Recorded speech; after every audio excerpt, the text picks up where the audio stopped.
Hello guys, this is Ray Chen. Today we're gonna go over the pricing strategy. So the most important thing about the pricing strategy is that you should never say the price, okay?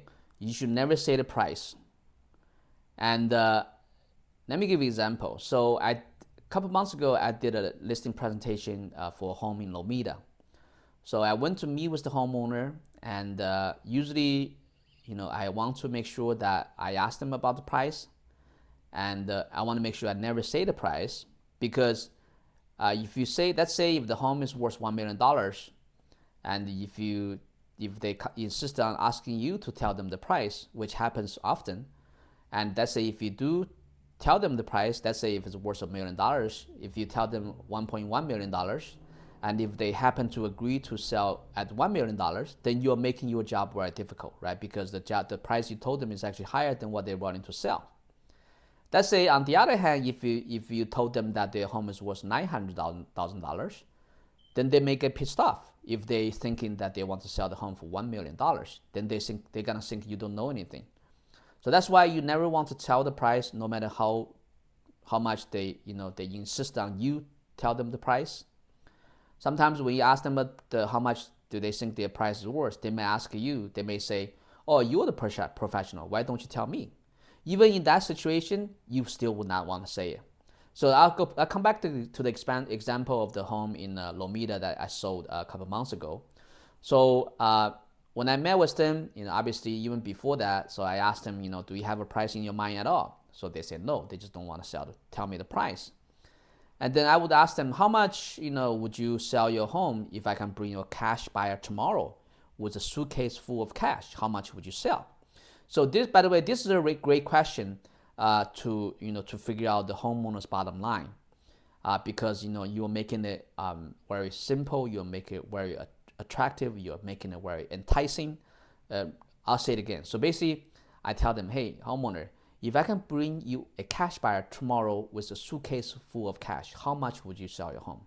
And also, let's say if we can close that escrow in as little as 5 days, sold as is, no repair, how much would you sell? So this is a very enticing question. Sometimes quite a few times, the homeowner would actually tell me the price because it sounded really good.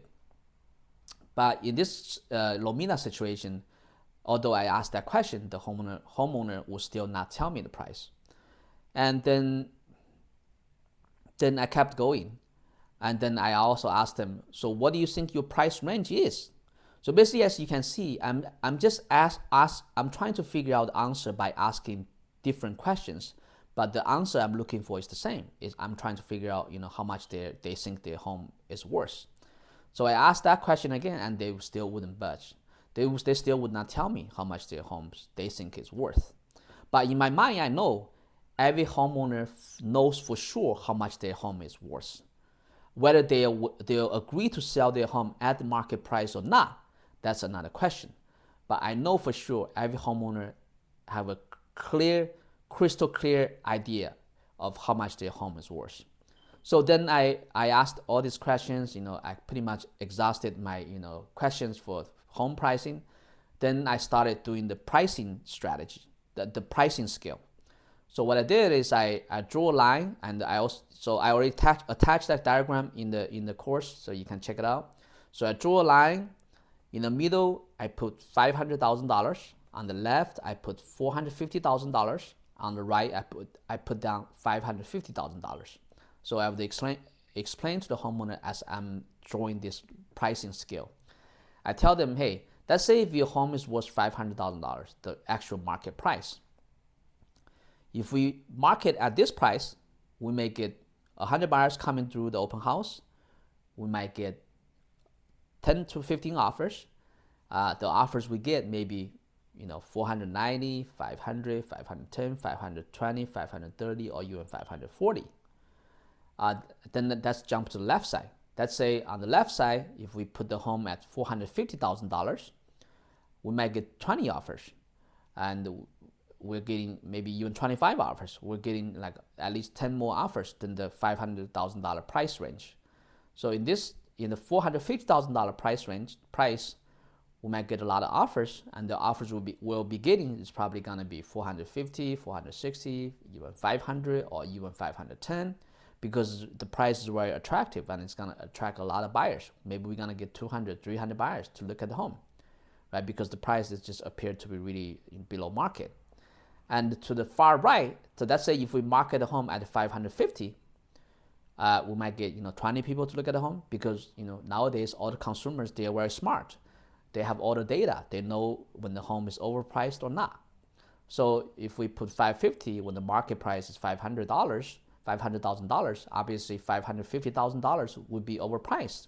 So in this situation, we might not get that many buyers to look at the home because it's overpriced, and we may not get that many offers. Maybe we'll get 5 offers, and out of the 5 offers we get, we may get 500,000, we may get 510, we may get 520. We might not even get 550 because the price is too high. It's not going to attract a lot of buyers. So here's the pricing. Price scale. So then I come back and ask them again. So I asked them, after looking at this pricing scale, what do you think your home is worth? Then they told me, reluctantly, we want to sell our home for $550,000.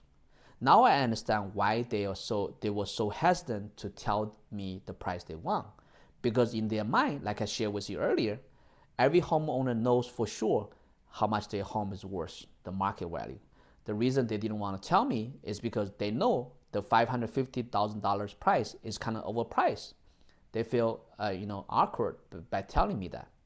So then I told them, hey, you know what? This pricing scale I just explained is actually the price of your home. It's the data I used, because I did comparable. I think your price is about, the range is anywhere between 450 to 550. Obviously but the market value is around $500,000. Then I asked them, so what price would you like to market your home? So they still insisted on marketing the home at 550. I said, okay, so it's okay if you want to insist on that price. We can start with that price. Then we'll see the response. If we don't get good response, we might need to to adjust. But then I told them, I said,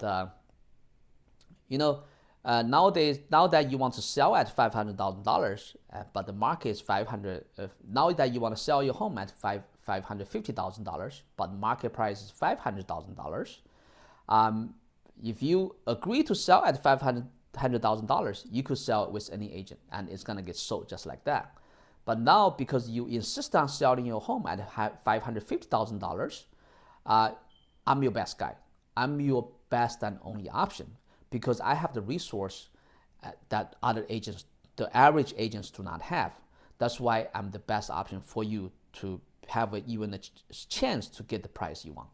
So basically, after I figure out the price they want, after I get it out from their mouths, I don't tell them the price, and then I separate myself from the competition. I tell them, hey, I'm your best option if that's the price you want.